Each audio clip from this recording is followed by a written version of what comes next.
Na-curious ako.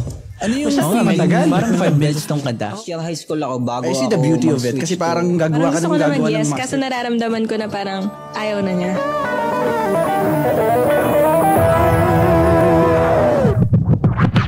Hi, ako si Jiro. Chillin' with the best local talents from the ground up right here on air. Tara, makipagkwentuhan at kilalanin natin ang mga storya ng ating mga ipinagmamalaking personalidad sa larangan ng sining. From the roots to the hustle and how it grows. This is Homegrown. Tandaan ko, bass drummer ako nun. And then, drummer yan. Hindi mo may express. Tapos ako makulit ako sa bahay, parang gusto ko lang nagrarap. Your home, their stories on air. Exclusively on 96.7 Destiny Radio. Destiny Radio. Welcome back to 96.7 Destiny Radio. O paripaw nyo kasama sa inyong mga radyo. Ako si Jiro, your one and only rapper DJ in the town. At kasama pa rin natin sa ating programang Homegrown, si Arlex Kind. Quiz, balita dyan. Nalamig ka na ba? Safe lang. Kuya, sobrang gandang usapan na yung nagaganap pa. Especially when it comes to Battle of the G's. Ngayon nalaman natin, yung storya kung bakit siya tinawag na Battle of the G's is dahil yung kauna-unahang battle rap na ginawa nyo, na binuo nyo, is si Tony G at si Tracy G yung naglaban. So, dahil pareha silang G, okay, Battle of the G's yan. Parang doon na lang namin sinunod. Oo. Hanggang sa ngayon, dinadala niya pa rin ba yung dinadala pa rin ba ng Battle of the G's yung history kung bakit ganun siya tinawag? Kumbaga, it's still an honor nagkaroon na siya ng panibagong meaning kasi yung G, it could be mula nung naging tournament na kami, talagang guts na eh. Guts na. Talaga eh. Okay, so it's guts na talaga. Battle of the Guts na talaga. Guts. Okay. Yung G's, nung una, Tony G, Tracy G, walang kinalaman ng lahat dyan. Parang KB lang talaga yung nag-open sa akin na gawin nating liga to, gawin nating tournament. Gawin nating liga to, gawin nating tournament. Hanggang sa lumaki. Gano'n nakatagal ko is? Nung inumpisahan niyo yan, kayong dalawa ni Kuya KB na let's make it a rap battle league na talaga. Kailan naman siya nag-start? 2017 din. 2017 din. Nang next event kami, ginanap namin siya sa Punsalan Gym. Oo. Yun, doon na nagsimula yung Tayabato Conference. Season 1. Doon kami nagkaroon ng 16 battle MCs. Ang naglaban. So ano yun? Bracket A, Bracket B. 8 battle yun. 8, 6 hanggang sa magkaroon ng finals. Oh. Si Jay Cosa at si Cricket. Ang nagtapat nun sa Nagtapat sa finals. Okay. Kuya, ibang idinulot niyan. Parang pwede ko siyang ikumpara dun sa Though mas maliit na parte na lang talaga siya ng bahagi ng Pilipinas. Pero nung lumakas ang hip-hop scene sa buong Pilipinas, that was 2010 eh. Panahon din ng flip top. Ngayon, nung binuo naman tong Battle of the G's, ang nangyari naman dito sa Quezon, kumbaga dumami yung mga rap enthusiast, mga hip-hop enthusiast, naging rason din talaga si Battle of the G's. Oo, marami kaming na-inspire. Na-discover. Na daming ang gustong bumatil eh. Kaso hindi namin kayang i-accommodate. Alam mo yun? And at the same time, parang nangyayari kasi, hindi lang, tuwing may rap battle, tuwing may event ang Battle of the G's, may mga nagpe-perform din mga rappers eh. So, yung mga hip-hop enthusiasts na not into Battle League, nagkakaroon naman sila ng platform para mag-perform as rappers. Yes. Diba? Dami naming naging tropa, na napalapag, na nakapag-perform sa Battle of the G's. Nakakatawa kasi alam naman nila yung Battle of the G's talaga nung una. Napaka-DIY lang ng ginagawa namin ni KB dyan. So yung mga artists, pwede sila, okay lang sa kanila mag-perform kahit food or ganon. Kumbaga walang masyadong compensation. Sa totoo lang, wala eh. Kumbaga kami na lang din yung gumagawa ng paraan ni KB na kahit papano. May abot. Mga bala natin, may mga pamasahe. Actually, bago mangyaring event, wala naman talaga aming close na usap na dapat ay merong ganon. Pero may mga tropang mga nanggagaling pa sa malayong lugar. Siyempre, bilang nagkukusahan na lang kami kahit for transpo na lang. Kasi alam naman nila yung nangyayari. Nung una yun. Hanggang sa nalalaman na namin, may mga sumusuporta, nag-i-sponsored na. Yun, nakakapag-abot naman kami kahit paano. Kahit wala naman silang idinidemand. Kumbaga, sige, lapag kami dyan kuya. Hindi na sila nagtatanong kung may TF ba yan. Hindi. Basta pag invite nyo sila, lalapag sila. Oo, Kasi nung una naman at the same time, talaga. kuya, ano nangyayari? Talaga ganun It's a platform for the artist na eh. Kumbaga, may mga tao doon na makakapanood sa kanila. So, yung palang... Oo, yun. Sinasabi na lang, for exposure na lang. Sige, walang problema. Okay Kasi kayo na. ang kailangan namin. Lalo na ngayon, nag-uumpisa pa lang yung mga ano. Oo, kayo ang kailangan namin para magkaroon kami ng programa. Hindi lang puro battle rap. Ngayon kuya, yung platform na binuo nyo, nagkaroon siya ng magandang effect sa mga ano ngayon, sa mga hip-hop enthusiast, mga rappers. Anong feeling mo na na ngayon sobrang dami ng na-inspire noon, mga naging confident sila sa mga sarili nila, gawa dun sa platform na ginawa mo? Anong feeling na isa ka sa mga dahilan kung bakit sila may ganong klase ng confidence ngayon? Kung ako talaga yung dahilan, siyempre masaya. Oo. Marami naman talagang rapper dito sa Lucena. Totoo. Marami nang nakatagong artist dito na malulupit. Naniniwala ako dun. Kaya, tinutuloy-tuloy ko rin to eh. Para lang magkaroon ng eksena. Para lang hindi ba tayo, walang ganun. Kasi flip-top, ang hirap talagang yung oras. Gusto ko rin manood ng flip-top live eh. Sa sa Manila. Sa Manila na. Ahon. Yung mga ganun battle league nga. Sa oras talaga. Tsaka wala kaming makasamang solid ni KB. Malayo. And at the same time, yung hassle medyo magastos pa rin talaga. Talaga. Pero sobrang daming ganun eh. Kasi yun na nga, hindi na lang sa actually, number 1 sa buong mundo ang flip-top number 1 na battle league sa buong mundo ang flip-top battle league. So, ganun siya kalakas. So, kung yung mga taga-ibang bansa is gustong-gusto makapanood nun, ano pa tayo, di ba? Yun na nga lang, mayroon tayo mga hindrances, kagaya nga ng financial, mga ganyang bagay. But yeah, going back to Battle of the G's, kuya, anong nasaang level na ang Battle of the G's? Simula nung nag-start ang Battle of the G's, ano na yung mga naging improvement? Siguro sa... Ganun pa rin, may mga sablay pa rin eh, pero hindi na mawawala yun. Siguro nag-improve kami kung paano namin i-accommodate yung mga taong pumupunta. Alam mo yun? Kasi nakakakuha kami ng maayos na venue. Yun, number 1 yan eh. Nakakuha kami ng maayos na venue, magandang sound system. Kasi meron na talagang mga taong tumutulong para lang mapabuti. Maging maganda yung flow ng event yon. Shout out Localo PH. Yan, Kuya Albs, Kuya Borge. Yan, maraming salamat. Kuya, since ganito nangyayari, marami kayong na-discover na mga battle MCs dito sa Lucena, dito sa buong Quezon. And yun yung mga nag-aabang ng mga battle and a platform for them to perform. So parang samot-samaw, anong feeling mo na may mga ganun na nag-aabang? Does it feel like, okay, kailangan ko itong ituloy dahil sa mga ganitong klase ng mga kabataan? Anong feeling na ganun, kuya? Malaking bagay may naniniwala eh. Yun yung isa sa dahilan kung bakit may naniniwala pala pare. Tuloy tayo. Oo, meron talagang naniniwala. Ayun, nasa harap natin.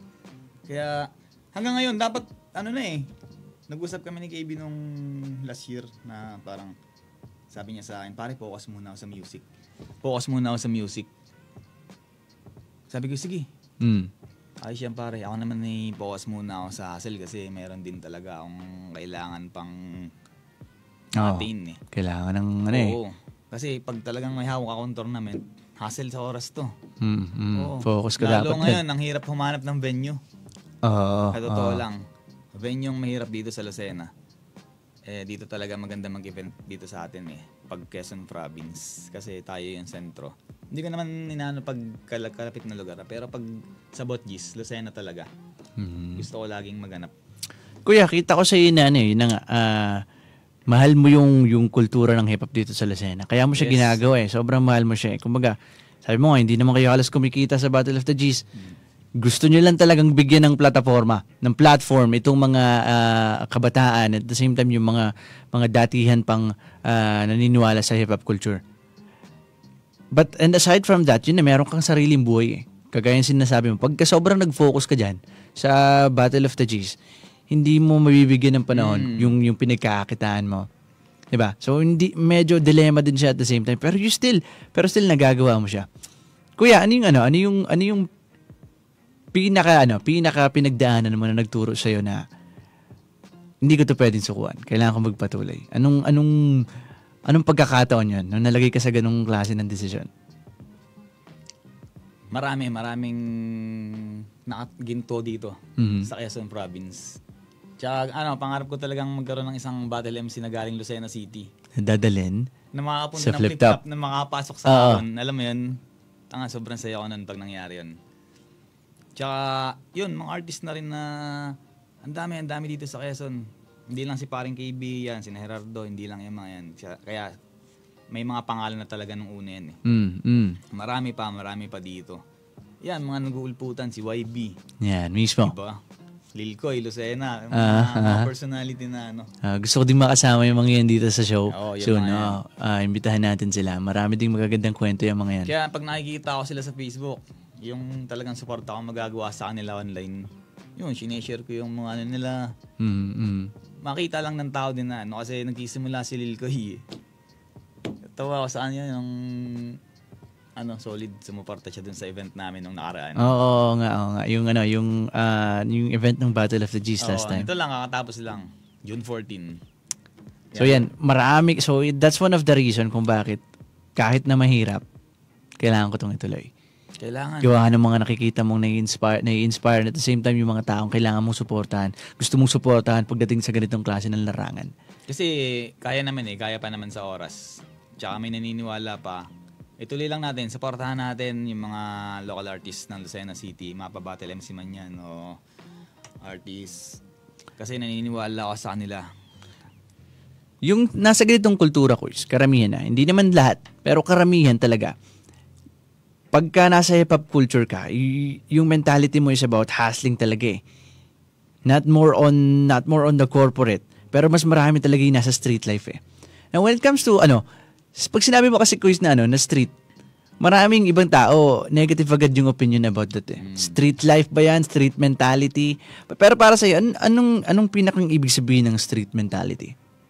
Malalim pag sinabing streets eh. Ha? Malalim, sobrang, alam mo yun, parang pag sinabing streets pa lang, mahuhusgahan ka na kagad. Totoo. Pero kung meron kang gustong basagin dun sa mga paniniwala nila na yun, ano yung sa palagay mo na mali ang tingin nila sa ganitong klase ng bagay dito sa street mentality na to? Kasi di ba merong street smart na sinasabi? Now, anong idea mo doon? Anong gusto mong sabihin about that?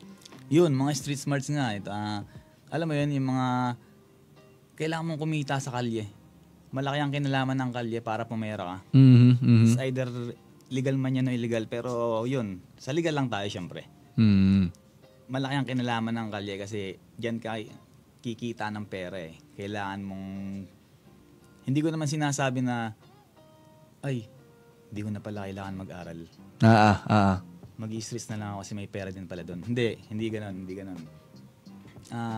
Nandito na tayo sa puntong, alam mo yun, yung talagang, kung hindi mo kakayanin sa academics o maging corporal kang tao, ibuhos mo lang sa streets, di ba? May chance ka pa. Kumbaga, matagal na tong diskusyon eh, kung diskarte ba o diploma eh. Diba? Sobrang controversial niya. Diba? Ibig lang sabihin, marami na rin nagpatunay na pwede ka magtagumpay kahit wala kang diploma. Lahat. At hindi din naman sinasabi na walang kwenta yung diploma. Kumbaga. Pero right now, what they're trying to say is that kung hindi mo kinaya dyan sa academic na yan, kung hindi mo kaya sa corporate, hindi ibig sabihin wala ka ng pag-asa. Marami ka pang pwedeng gawin, lalo dito sa streets. Ibuhos mo lang sa kung streets. aaralin mo lang yan. Kasi ganito yung impression sa akin ng street mentality eh. It's about reading people eh. Kasi pag nasa streets, busy street, andyan lahat ng klase ng tao eh. Na pag binabad mo yung sarili mo dyan sa streets, malalaman mo yung iba't ibang mentality ng mga tao at malalaman mo kung paano mo sila i-approach. Alam mo yun, yung sinasabi nilang mataliktik. Mataliktik. Kailangan maging mataliktik ka sa kalye. Totoo. Alam mo kung sino mo yung, alam mo yan, bawa, may kausap ka. Taliktikan mo. Kailangan, hindi ka basta magugulangan. Diyan napapasok yung word nagulang. Kailangan magulang ka. Ayan. Hindi ka basta-basta madeteng ko ay mabubudol. Kasi nandiyan na lahat ng klase ng tao. At ibang klaseng turo yung ituturo sa'yo kapag ka dyan ka nga nababad sa streets. Kasi unang-una yun nga, magkakaibang mentality yung tao nandyan. matututunan mo kung paano sila mag-isip, matututunan mo kung ano yung kailangan nila. Now, alam mo din ba, kung gusto mong humasel doon sa streets, alam mo din yung pwede mong ibenta sa kanila, alam mo kung saan kanila matutulungan at saan mo sila pwedeng tulungan. Yun, sa lahat ng mga nasa kalye dyan, hustle hard lang. Hustle hard lang, mismo. Kayo ay, as long as it's para naman sa atin, as long as it's clean money, Yes. sige, banata mo. Wala yan sa kung nasa corporate ka man o nasa streets ka. Kanya-kanya ng hustle. Kakaiba lang ng Kumikita tayo ng marangal, wala tayong tinatapakan Yan. tao. Nasa kalye Mismo. man tayo o nasa opisina. Banat lang ng banat, tatama Banat lang din ng yan. banat. Now, Kuis, I don't think yung vintage cup lang ang hinasel mo, yung ginawa mong hassle. Madami. Lahat. But out of all the hassle na pinagdaanan mo, kuya, lalo na sa streets, ano yung pinaka nagturo sa iyo na ano yung pinaka nagpatatag sa iyo? Sa lahat na natutunan mo at sa mga naging hassle mo, ano yung natutunan mo doon? Ano yung naging dahilan kung bakit sinabi mo sa sarili mo kailangan mo magpakatatag? At sige, diretso ako dito sa lugar na to. Yun na may pangarap syempre. Mhm. Pangarap na good life. Kaya hassle pa rin. Kahit ano, may mga taong lumalapit sa akin, nagpapatulong, benta natin to.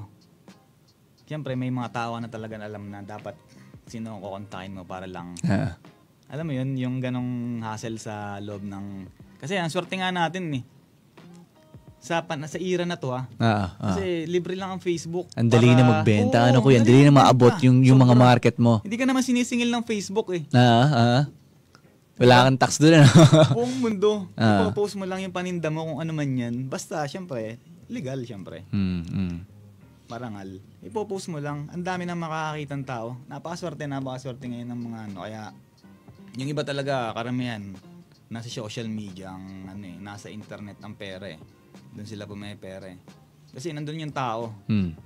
Lahat ng tao naka-Facebook na ngayon. Di ba? Kaya maswerte lang yung Maswerte na talaga ngayon yung kumbaga mas madaling humasel ngayon. Parang hindi na nga siya streets at the same time parang online na siya Okay. Kuya, ganito, kasi lalo na nag-uumpisa ka, dumating ka ba sa punto na na parang napaisip ka na parang sayang lang itong mga ginagawa ko? Dumating ka ba sa ganong klase ng punto? Kasi hindi din man madali Lalo na pag nalulugi kami sa event. Ayan. Oo, ganun. Kami ni KB. Pare, may hindi pa pala tayo nababayaran. Wala na tayong perang... Wala na sa ganan. Paiusapan na lang natin.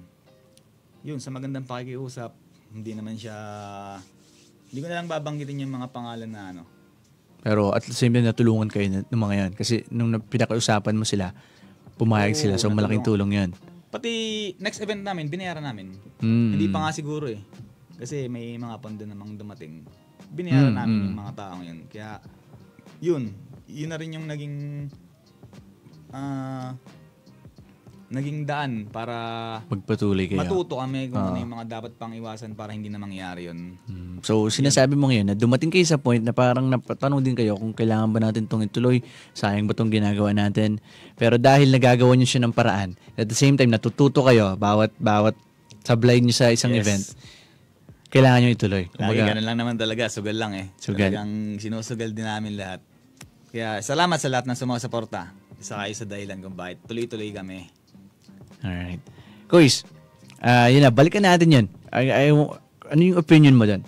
Kung papipiliin ka, is it really diskarte or diploma para sa'yo?